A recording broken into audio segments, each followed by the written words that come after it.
اعوذ باللہ من الشیطان الرجیم قل من كان عدوا لجبريل فإنه نزله على قلبك بإذن الله مصدقا لما بين يديه وهدى وبشرى للمؤمنين من كان عدوا لله وملائكته ورسله وجبريل وميكال فإن الله عدو للكافرين۔ کہہ دیجئے جو کوئی جبریل کا دشمن ہو تو بے شک اس نے اسے تیرے دل پر اللہ کے حکم سے اتارا ہے، اس کی تصدیق کرنے والا ہے جو اس سے پہلے، اور مومنوں کے لیے سراسر ہدایت اور خوشخبری ہے۔ جو کوئی اللہ اور اس کے فرشتوں، اس کے رسولوں اور جبریل اور میکائیل کا دشمن ہو تو بے شک اللہ سب کافروں کا دشمن ہے۔ جو کوئی اللہ اور اس کے رسول، اس کے فرشتوں اور جبریل اور میکال کا دشمن ہو تو بے شک اللہ سب کافروں کا دشمن ہے۔ یہودی رسول اللہ صلی اللہ علیہ وسلم کی عداوت میں اتنا آگے چلے گئے کہ انہوں نے جبریل علیہ السلام کو بھی اپنا دشمن قرار دے دیا، اللہ کے فرشتوں کو بھی دشمن قرار دے دیا، کیونکہ جبریل امین آپ صلی اللہ علیہ وسلم پر وحی لے کر آتے تھے۔ اس وجہ سے انہوں نے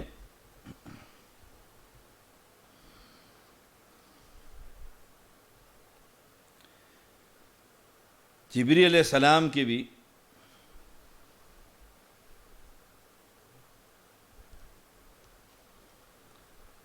عداوت اور بغض سے اپنے دل بھر لیے۔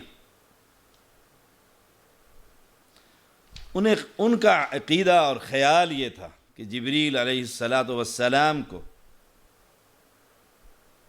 بنی اسرائیل کے کسی شخص پر وحی لے کر آنا چاہیے تھا۔ سبحان اللہ، اللہ پاک۔ فرشتہ کس کا پابند ہے؟ رب کا۔ کوئی بھی فرشتہ اللہ کی اجازت کے بغیر کوئی کام نہیں کر سکتا۔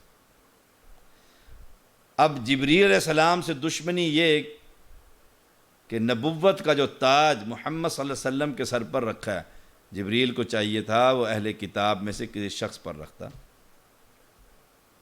چنانچہ انہوں نے ایک بہانہ بنا لی۔ ابن عباس رضی اللہ تعالی عنہما بیان کرتے ہیں، یہودی رسول اللہ صلی اللہ علیہ وسلم کے پاس آئے اور کہنے لگے، اے ابو القاسم، ہم آپ سے چند سوال کرتے ہیں، اگر آپ نے ان کے جواب دے دیے تو ہم پہچان لیں گے کہ آپ واقعی نبی، حالانکہ وہ دل سے مانتے تھے یہ نبی، اپنی کتابوں میں جو پڑھ کر آئے تھے، اور آپ کے متبع بن جائیں گے۔ ابن عباس رضی اللہ تعالی عنہ کہتے ہیں، آپ صلی اللہ علیہ وسلم نے ان سے پختہ عہد لیا، جیسے اسرائیل علیہ السلام نے اپنے بیٹوں سے لیا تھا، یعقوب علیہ السلام نے۔ آپ صلی اللہ علیہ وسلم نے ان سے یہاں تک کہہ دیا، اللہ تعالیٰ اس پر جو ہم کہہ رہے ہیں وکیل ہے۔ دیکھو، یہود کہنے لگے، اچھا یہ بتائیے، سوالوں کا جواب مل گیا، اب سوال، فرشتوں میں سے آپ کے پاس کون آتا ہے؟ کیونکہ ہر نبی کے پاس کوئی نہ کوئی فرشتہ خبر لے کر آتا ہے، وحی لے کر آتا ہے۔ اور مرزا قادیانی کے پاس وہ اپنی کتاب میں لکھتا ہے کہ ٹیچی ٹیچی فرشتہ آتا تھا، پتہ نہیں چینی فرشتہ تھا، اس کے فرشتے کا نام یہ تھا۔ یہی آخری بات ہے، کہنے لگے باقی سوال سارے پورے ہو گئے، اب ایک سوال ہے، وحی لے کر کون آتا ہے؟ اس فرشتے کا نام بتائیں، ہم آپ کے ہاتھ پر اسلام قبول کر لیں۔ آپ صلی اللہ علیہ وسلم نے فرمایا وہ جبریل علیہ السلام۔ انہوں نے کہا وہ تو لڑائی اور جنگ لے کر آتا ہے، وہ ہمارا دشمن ہے۔ اگر آپ میکائیل علیہ السلام کا نام لیتے تو ہم مسلمان ہو جاتے، جو نباتات اور بارش اور رحمت لے کر آتا ہے۔ پھر اللہ تعالیٰ نے یہ آیات نازل فرمائی، قُلْ مَنْ كَانَ عَدُوًّا لِجِبْرِيلَ فَإِنَّهُ نَزَّلَهُ عَلَىٰ قَلْبِكَ بِإِذْنِ اللَّهِ۔ وہ تو اللہ کے حکم سے آتا ہے، اللہ کے حکم سے۔ صحیح بخاری میں عبداللہ بن سلام رضی اللہ تعالی عنہ نے بھی سوال کی، آپ نے فرمایا مجھے ان 3 سوالوں کو جواب ابھی ابھی جبریل علیہ السلام نے بتا دیے۔ عبداللہ بن سلام کہنے لگے وہ تو فرشتوں میں سے یہود کا دشمن ہے، فرشتوں میں سے یہود کا دشمن ہے۔ اس پر رسول اللہ صلی اللہ علیہ وسلم نے اس آیت کریمہ کی تلاوت کی۔ اللہ تعالیٰ نے یہود کے اس بہانے کے کہ جبریل کا جواب اگر آپ میکائیل کا نام لے دیتے علیہم السلام تو ہم مسلمان ہو جاتے، جواب دیے۔ پہلا نمبر 1 کہ جبریل علیہ السلام کے اس میں کیا قصور ہے؟ اس نے تو اللہ کے حکم سے آپ صلی اللہ علیہ وسلم کے دل پر یہ قرآن نازل کیا، وہ تو اللہ کے حکم کا تابع، اس کا کیا قصور ہے؟ اس سے کیا دشمنی ہے تمہاری؟ اصل تو دشمنی پھر تمہاری جبریل سے نہیں، اللہ کریم سے ہوئی کہ اس کو بھیجنے والا تو اللہ تعالی ہے۔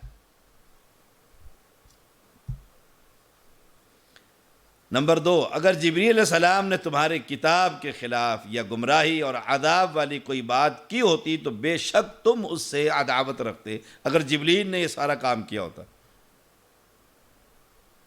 جب حالانکہ اس کی لائی ہوئی وحی یعنی قرآن تمہاری کتاب کی تو تصدیق کرتی ہے، ایمان والوں کے لیے ہدایت اور بشارت ہے، پھر تمہیں دشمنی رکھنے کا جبریل علیہ السلام سے کس نے حق دیا ہے؟ کیا حق ہے تمہارے پاس؟ نمبر 3، یہ کہنا کہ میکائیل سے تمہاری دوستی ہے، یہ کیسے درست ہو سکتا ہے؟ جو جبریل سے دشمنی رکھے اور میکائیل سے دوستی رکھے۔ دشمن کا دوست بھی دشمن ہوتا ہے، دشمن کا جو دوست ہے جبریل اور میکائیل دوست، تمہاری دشمنی ہے جبریل علیہ السلام سے، تو میکائیل علیہ السلام سے تمہارا پیار کیسے ہو سکتا ہے؟ لہذا تمہاری دشمنی جبریل علیہ السلام سے نہیں بلکہ اللہ تعالیٰ سے، اس کے فرشتوں سے، اس کے رسولوں سے، جبریل اور میکائیل سبھی سے، کیونکہ یہ سب جبریل کے دوست ہیں۔ اور سن لو جو ان سب کا دشمن ہے تو ایسے کافروں کا اللہ تعالیٰ بھی دشمن ہے۔ اب جنہوں نے جبریل علیہ السلام سے دشمنی کی، اللہ نے صاف کہہ دیا اللہ تعالیٰ بھی اس کا دشمن ہے۔ ابو ہریرہ رضی اللہ تعالیٰ نے بیان کرتے ہیں رسول اللہ صلی اللہ علیہ وسلم نے فرمایا ان اللہ تعالی قال من عاد لی ولیا فقد آذنتہ بالحرب۔ صحیح بخاری، اللہ نے فرمایا جس نے میرے کسی دوست سے دشمنی رکھی تو میں اس کے ساتھ جنگ کا اعلان کرتا، جنگ کا اعلان کرتا۔ جبریل سے دشمنی اہل کتاب کو کیوں تھی؟ کہ وہی پیغمبر پر لے کر آئے، بنی اسرائیل پر لے کر آتے۔ اور آئیے آج بھی رافضی فرقہ جبریل کا دشمن ہے، جبریل کا دشمن ہے۔ ان کا بھی کہنا ہے جبریل علیہ السلام علی رضی اللہ تعالیٰ پر وحی لے کر آئے تھے، مگر محمد صلی اللہ علیہ وسلم اور علی رضی اللہ تعالیٰ عنہ ان دونوں کی چہرہ انور آپس میں ملتا جلتا تھا، تو جبریل نے علی کی بجائے محمد پر وحی نازل کر دی۔ لا حول ولا قوت الا باللہ، لا حول ولا قوت الا باللہ۔ کمال دیکھیے فرقہ رافضیہ، ان کا بھی عقیدہ یہی۔ چترال میں جو ان کا ذاکر قتل ہوا ہے، اور قتل کرنے والے کون ہیں؟ جو یہ کہتے تھے کہ علی اللہ، انہوں نے اپنا ہی بندہ قتل کر دیا، سنی نہیں قتل کیا، اپنا ہی ذاکر شیعہ، اس نے کہا علی اللہ نہیں ہے، یہاں تک تو نہ جاؤ نا۔ غلطی کی جبریل نے کہ وحی لانی تھی علی پر، اور جبریل سے غلطی ہوگی نعوذ باللہ من ذالک، اور وہ لے گئے محمد صلی اللہ علیہ وسلم پر۔ لا حول ولا قوت الا باللہ۔ جبریل سے عداوت میں یہ فرقہ رافضیہ یہودیوں سے ملتا جلتا ہے۔ اب دیکھیے اللہ اکبر، جبریل سے غلطی کا امکان ہی نہیں، کسی فرشتے سے بھی غلطی کا امکان نہیں، غلطی انسان سے ہوتی ہے، فرشتوں میں تو یہ گناہ کا تصور ہی نہیں ہے، وہ تو جو حکم ملتا ہے آگے پہنچا دیتے ہیں، اپنی اپنی ڈیوٹیاں دے رہے ہیں۔ اب یہ کہنا کہ وہی لانی علی پر تھی اور علی اور پیغمبر کی شکل آپس میں ایک جیسی تھی، ملتے جلتے تھے، تو غلطی لگ گئی جبریل کو اور لا کر محمد کریم صلی اللہ علیہ وسلم پر قرآن نازل کر دیا، امام الانبیاء بنا دیا، لا حول ولا قوت الا باللہ۔ وَلَقَدْ أَنزَلْنَا إِلَيْكَ آيَاتٍ بَيِّنَاتٍ وَمَا يَكْفُرُ بِهَا إِلَّا الْفَاسِقُونَ أَوَكُلَّمَا عَاهَدُوا عَهْدًا نَبَذَهُ فَرِيقٌ مِّنْهُمْ بَلْ أَكْثَرُهُمْ لَا يُؤْمِنُونَ۔ اور بلا شبہ یقیناً ہم نے تیری طرف واضح آیات نازل کی ہیں اور ان سے کفر نہیں کرتے مگر جو فاسق ہیں۔ اور کیا جب کبھی انہوں نے کوئی عہد کیا تو اسے ان میں سے ایک گروہ نے پھینک دیا، بلکہ ان کے اکثر ایمان نہیں رکھتے، ایمان نہیں رکھتے۔ آیات بینات، کھلی نشانیاں، واضح آیات نازل کی جس میں رسول اللہ صلی اللہ علیہ وسلم کی نبوت کے واضح نشانات موجود ہیں۔ قرآن کریم کے ساتھ ساتھ آپ صلی اللہ علیہ وسلم کے تمام معجزات اس کے تحت آ جاتے ہیں۔ اللہ نے بڑی آیات نازل فرمائے، اور یہ سبق کلمہ پڑھنے والوں کے لیے بھی ہے۔ قرآن مقدس میں اللہ نے اپنے پیغمبر کی اتباع کا بار بار حکم دیا ہے، بار بار حکم دیا ہے کہ نبی کے پیچھے چلو، نبی کے پیچھے چلنا سو ڈیٹ رب کے پیچھے چلنا ہے۔ سبحان اللہ۔ لیکن دیکھ لو، نبی کی اتباع، نبی کی محبت کا دم بھریں گے، اور جہاں حدیث آئے گی اور اس کی تعویلیں اور تعطیل اور پتہ نہیں کیا کچھ کر کے اپنے پیر اور فقیر اور امام کا قول درست ثابت کرنے کی کوشش کریں گے، یہ ان سے بھی۔ أَوَكُلَّمَا عَاهَدُوا عَهْدًا نَبَذَهُ فَرِيقٌ مِّنْهُمْ۔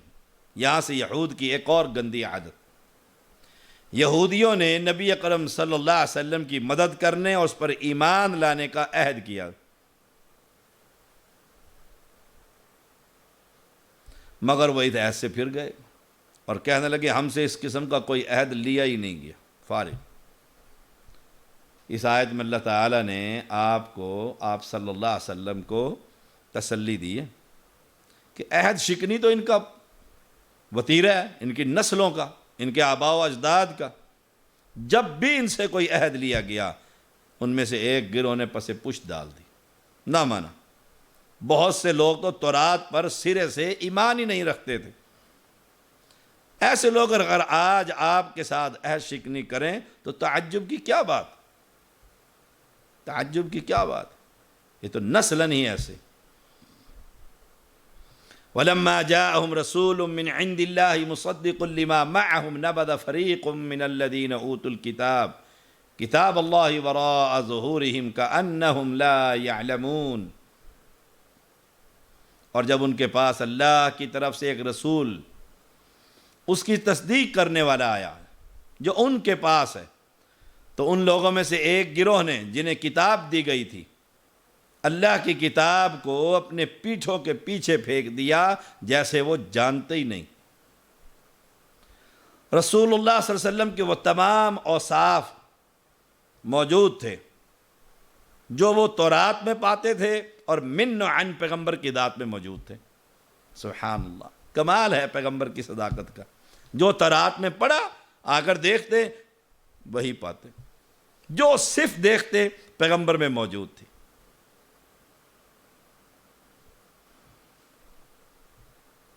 بد نصیبی یہودیوں کی، جب آپ ان کے پاس آئے تو انہوں نے آپ صلی اللہ علیہ وسلم کو جھٹلا کر تورات کو اپنی پیٹھوں کے پیچھے پھینک دیا۔ تورات میں ساری صفات پڑھتے تھے، دعائیں کرتے تھے، مانگتے تھے رب سے وہ نبی آ جائے۔ جب دیکھا ہماری نسل سے نہیں آیا، پیغمبر علیہ السلام عرب میں امی قوم کے اندر مبعوث فرمائے، اللہ نے بھیجا، تو اب جو تورات کے اندر صفات تھی وہ سب کے سب پیٹھ کے پیچھے پھینک دی، ماننے سے انکار کر دی۔ گویا انہیں اپنی کتاب کا ہی پتہ نہیں تھا، اپنی کتاب کا بھی پتہ نہیں تھا۔ وآخر دعوانا الحمد للہ رب العالمین۔